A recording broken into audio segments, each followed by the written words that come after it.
I can kind of prepare healthy things, and it seems easier to me. Does that make sense to you? It is easier. I agree with you. Choosing the products that you don't take a long time to cooking. Some of the foods we grew up with traditionally were long cooking times. And fried.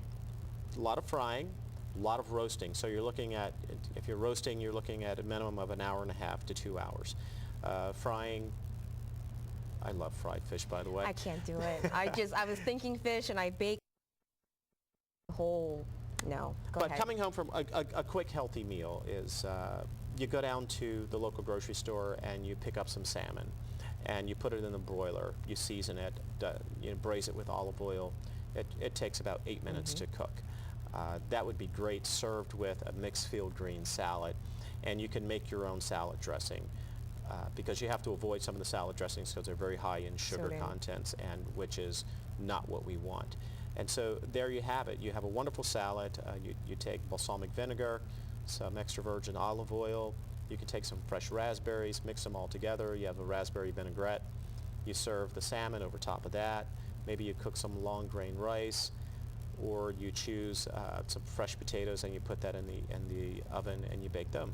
But it's very simple. It's not rocket science. Well, see, this doesn't sound intimidating to me. Usually if my sister or my mother is telling me how to prepare something, and I know my mother's watching, if she's telling me how to fix something, it just involves these things, and I'm just like, I don't know what to do with this meat and the scraping it and all these other things. But anyway, I want to get to the fitness part. Okay. Okay, and I want to talk about what choices a family would have as far as I might not be able to afford a gym membership for my entire family. What would you tell someone like me who, you know, wants to do something with my family to help us become fit, but we really can't afford the whole membership? Okay. I would say the first thing is turn the television off and get off the couch. Okay. Get rid of the video games.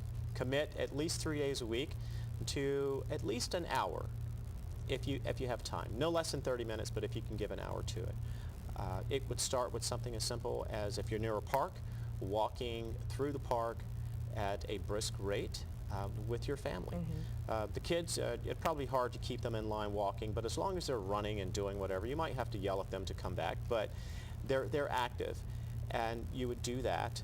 You can buy some really inexpensive things at the local store, Kmart or Walmart, the resistance bands.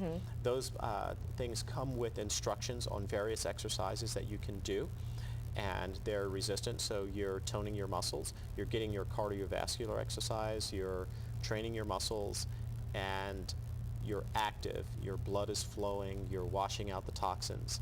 It's a great way to start, and if you can do that 3 days a week, if you get with other families and play softball or play kickball, at very least take the kids to the park and play catch with them. Can you imagine if, let's pick a community like Southbridge, if 3 families said, we're going to do something on Saturday, if it's nothing more than playing catch, and you're out there, 30 minutes turns into 60, 60 turns into 90. The kids don't want to go home. They've had a great exercise. You pack a picnic of just some nice, lean, healthy food, some salad, some fruit. You don't have to fry anything, and it's a wonderful outing. The community got together, the families got together, becomes habitual, and we begin to be healthier. And you're building communities too. Absolutely. That's fantastic. That's our goal. Now, before we go, is there anything that you would want to say to our viewers that I missed? I think you touched on everything that I'm about. I'm very passionate about kids. After working with a school district, coming from fine dining, once I began to get out there in the streets and knock on doors, I realized that there is a need, and our kids are suffering and families are suffering. What I'd like to extend to the local churches is, I would like to find a way, and maybe through this program, to adopt a family for a week, and I would be their personal chef and trainer. I would leave it up to the church that you contact, or if they contact you. You all know how to get in touch with her. They absolutely do. Okay, let's find a family or 2 or 3, and let's work with them, and we'll share with you what we're trying to do, and come March we'll unveil it. We're going to start off our program with a 3K walk run, a large day of just being together, playing together, praying together, and living well together. It's time for us to stop doing some of the things that we do. We're Right. dying too young. And it's not just drugs that are killing us. Sometimes we kill ourselves. Okay, well, okay, so this is a plan This is then. a plan. I'll actually talk to Dr. Donald backstage because Excellent. he knows a lot of families. We'll get a family, they'll contact us, and we'll put them in touch with you, and then you can come back in March. That'd be great. Okay, it's a plan. It was nice meeting you. Nice meeting you as well. Thank Ciao. you very much. Okay. I'll be spending a lot of time on your website also because it's fantastic. It really is. Thank you for watching, and remember, stay tuned. We'll be right back with more of In the Upper Room Outreach Ministries, The Monitor.